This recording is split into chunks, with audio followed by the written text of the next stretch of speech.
Hey everyone! Today we're gonna do everything right now. We're gonna dogfight, we're gonna boom and zoom, we're gonna energy trap, and I'm gonna show you the weakness of this plane too, so you can avoid it.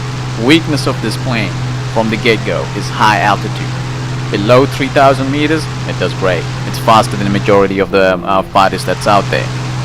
Above it, you're gonna see the results. You're gonna see me having a hard time putting my aim on the enemy right now. Also, another thing we're going to be talking about is situational awareness. Okay, I'm going to show you how you guys can break it down into a logical manner, so it's not an instinct. It's a logical process. So right now at this altitude, I do get my targets on him, but it's very hard. I do believe the BF-109F at this altitude is better than me, but unfortunately he started with less energy. He didn't attack me with speed. He just, I don't know what he's doing. So, but right now you can see how my plane is performing at this altitude. And also, if you actually open up the flaps in this plane around for about 350, it's going to give you a warning. It's not going to break off, but it's still going to give you a warning. It should break off about 380, 400 usually. Anyways, all the stats for this plane, all the flap opening speeds, wing brake speeds, everything, manual engine controls, I'm going to put that in the description and in the comment section. So, as we're going lower and lower, my performance is getting better, his is not. Also, I'm going to show you guys how you guys can deal with C202s. Remember, C202s can climb better and turn better, but at sea level, you're faster than them. So I'm going to show you guys how to use your speed against the C202 to set up kills.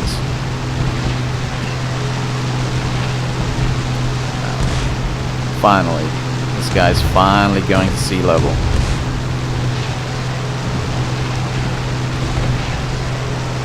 Okay, I'm gonna show you something here. Look at the speed I'm going, almost 560, 580. Look at this.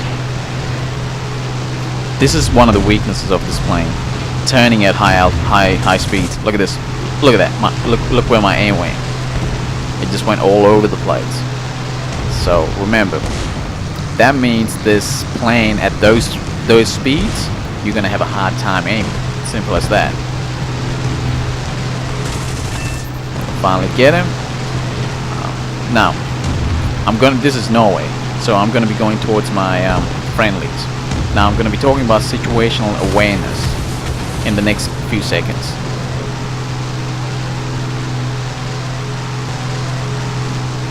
Okay, there's a C202 below me, there's two BF-109s in front of me, there's a BF-109 in front of me right there too, two BF-109s at base. Now remember, I just made a mental picture of where everyone is right now. That's what you need to do to learn about situational awareness. Have some logic about it. Now, see that BF-109? If I see long contrails, long lengthy contrails, it means he's at stall speed.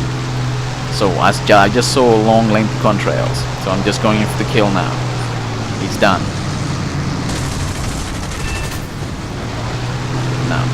This BF-109 heads on me, but remember that C202 that went below me. Look at that. So right now, right here, remember this. I'm going to show you guys something that's very slight, but that it will help you against certain planes who got almost the same amount of energy retention as you. Go to a corkscrew, but don't pull on your stick hard. Okay? Don't pull on your stick hard. Go to a corkscrew. Don't pull high G's. I'm just doing this very lightly, very gradually. Remember, he dove below me, so he should be at least faster than me. Now while this is happening, I know there's a BF-109 behind me. Look at that. because I didn't pull high amount of G's, I got all that speed. So I dodged the BF109, go to the C202. Now I know the BF109 is behind me, so I pull my nose right up. Remember, that BF109 pretty much almost did a 360, so he wasted a lot of energy. So I pull my landing flaps out, get a little bit more lift. Now I'm attacking the BF109E, and all of a sudden I'm attacking two planes at once. Remember, that C202 dove, so he's gaining a lot of speed. So knowing that, I keep my plane straight. I need to gain speed now. So I dodge him. I have no idea why the AAA is not shooting at them. No idea. So now I'm going to show you guys how to kill a C202. You guys are going to see me do some very aggressive shallow dives. Couple of them. I'm just going to let him know I'm not going to play the climbing game, because if I do that, he's going to win. If I do that, he's going to have his friendlies coming towards me. So all I'm going to do is force him to run. Remember, C202s, the C's, the G's, they're all overheat below about 3,000 or 2,000 meters. Remember that. And to do a chandelle or an energy trap in a low tier 2, tier 3 plane, I'm going to show you guys the mats on it. Usually, if you're new to this, do it roughly about when you got about 3 kilometer distance from the enemy. But you know, since I've done this so many times, I just do it whenever I feel that it's comfortable for me to do. Now, I'm just gonna shallow dive again. By shallow diving, you're letting him know you're not gonna play the whole climbing game. Now, one of the key things is close your radiator to the minimum as possible. Okay, this helps you with having less drag on your plane. I'm gonna show you a trick I have not shown anyone. See there's 3 circles. There's a white circle and 2 blue. The white circle, that's telling you where your plane is actually angled. So at this tier, because of the engine performance, I usually have it below 15 degrees. So I keep pulling, I keep it steady at below 15 degrees. Climb.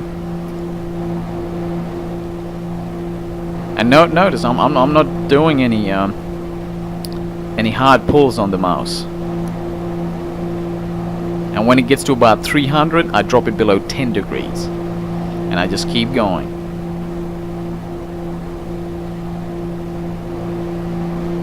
Here we go.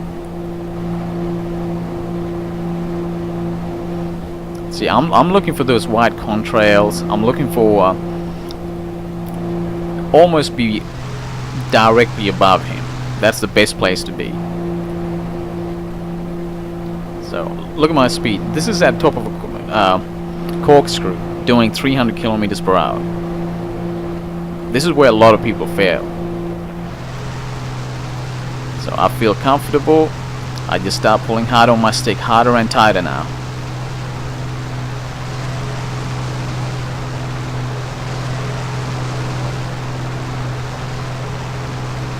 There we go. See those contrails, and I just dive in. Now I'm just gonna boom and zoom until he can't handle it anymore.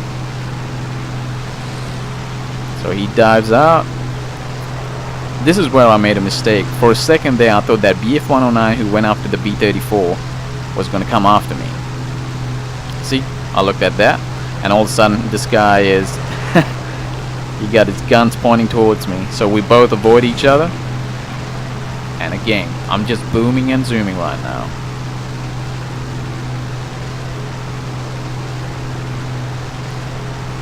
Notice how I use my flaps.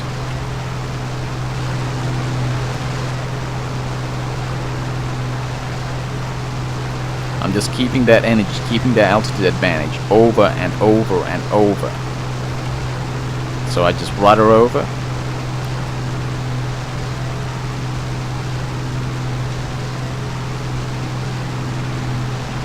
and I just keep going, just keep booming and zooming him till I get a good angle on him. I think I finally got one hit.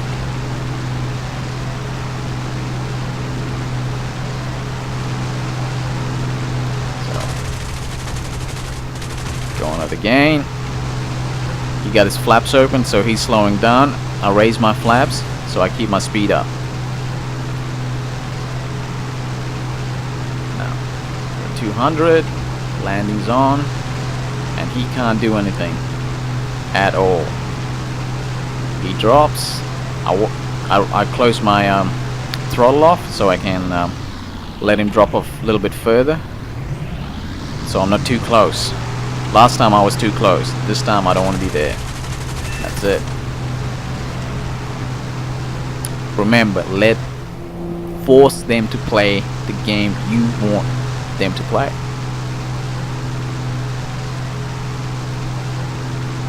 And yeah, I ended up killing the G50 and another 2 bombers.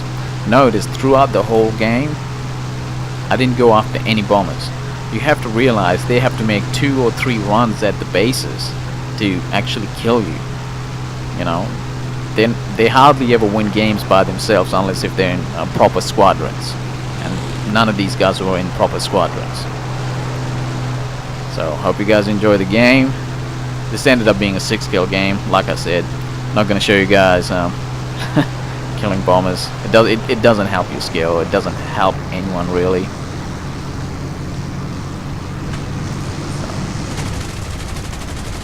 And throughout the whole game, notice I never really did any flat turns. You know, high yo-yos, low yo-yos. That's all I did. And had a sense of where my enemy is. So, hope you guys enjoyed it. See you guys later.